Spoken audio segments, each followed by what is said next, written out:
Well, that about does it for me. Should we move on to, what is it, Stump the Expert? Yeah, about how many questions do you want? I got a few. You got a few, I got a few. Okay, well, we'll try 3 and see how we do. Just 3? Okay. Well, okay, here's an easy one. What does the D in D-Day stand for? The D in D-Day? Yes. This is kind of a misconception. Ooh.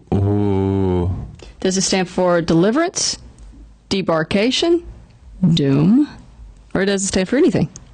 I don't believe it stood for anything.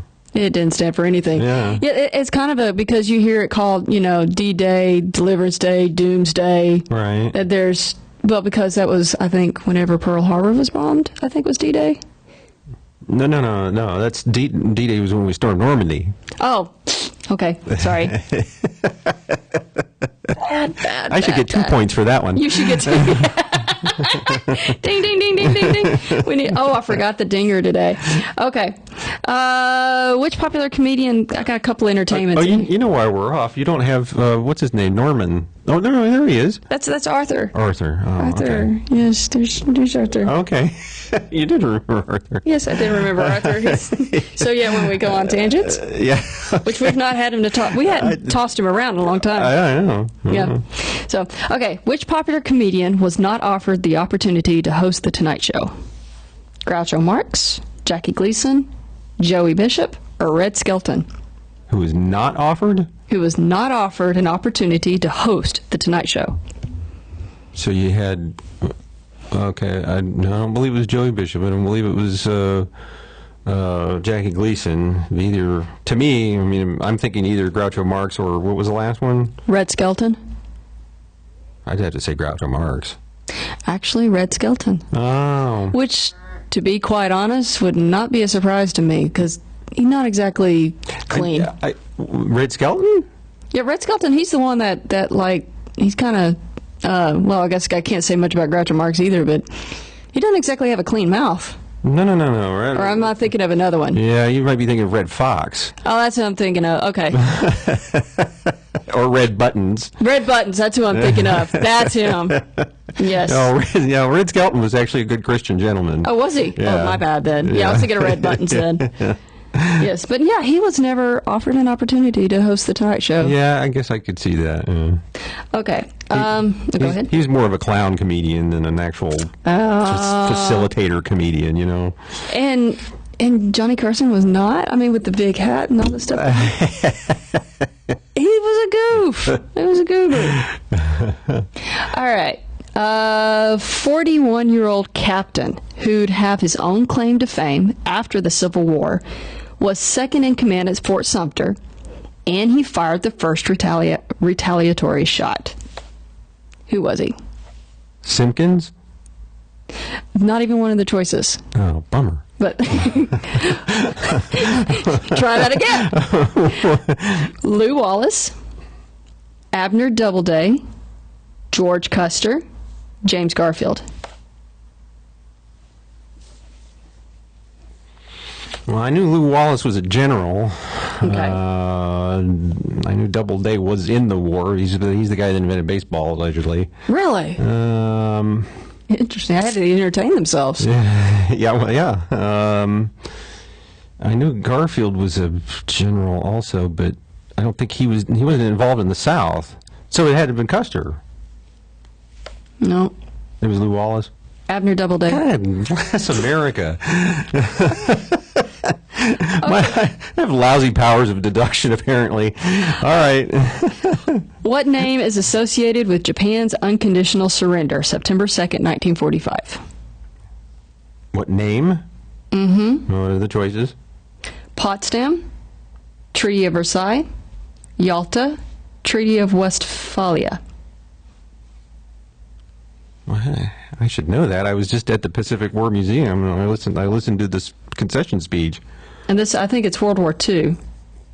What name is associated with Japan's unconditional surrender in 1945? Japan's unconditional surrender, 1945.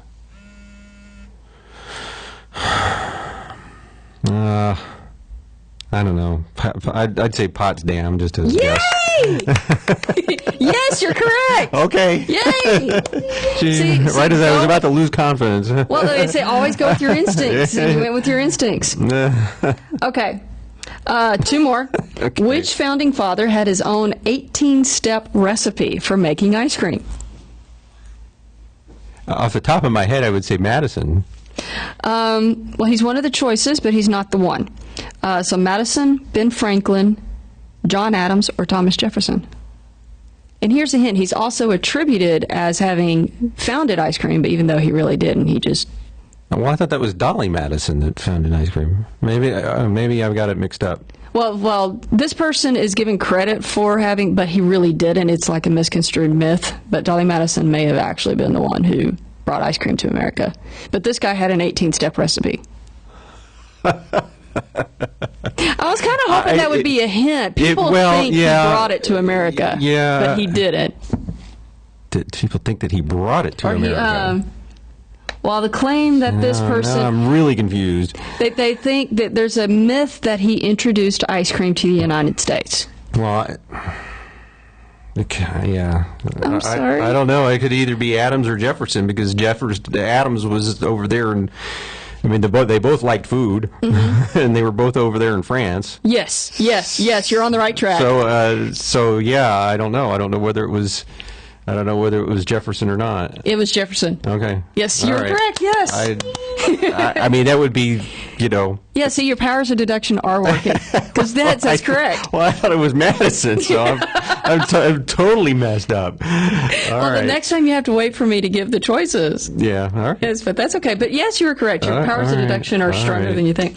But yes, but see, this is why I don't do well on standardized tests. It's like, well, it could be A, it could be C, it could be... Yeah. Couldn't be any of those. But you figured it out. It is Jefferson. And what he did is, when he went over to France, and then he brought it back, and he served it in his kitchen in the White House. And then he, all the time, he served it. He served it in the White House, and then when he wasn't in the White House, he kept serving it for the rest of his life out of his kitchen. Okay. And he actually had his own 18, and you can get the recipe off the internet. I mean, because you can. He wrote it down in a journal, and they published it soon after, and so it's still available. Okay, I'll be darned. One more question. Okay, you may or may not get this one. Yeah, but this one's back in school. Oh, I'm sorry. I need to limit these, don't I? Well, that's all right. Okay, I don't expect you to know this one. I just kind of thought it was interesting, entertainment thing. But which of these music videos was not among the first 30 MTV played? And then the choices they give is Message of Love by the Pretenders, Let's Dance by David Bowie, Double Love by the Cars, In the Air Tonight by Phil Collins. And then...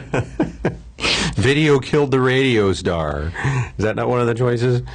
No. That was actually the answer to the bonus question. What? Wow! Yes. There is a little. Let's come back to that. I don't know. I'd have to say Let's Dance, because I think that was later. Hey, all right. Yes, MTV. You ready for this? You're better than you think. See, I got to get warmed up. Yes, you got to get warmed up. We need the dinger button. I forgot about the dinger button. MTV went live at 12:01 a.m. on August 1st, 1981. It opened with an image of the launch of Apollo 11, and ironically was followed by a video for the Buggles song, Video Killed the Radio Star. So it was, you just named the first song ever played on MTV.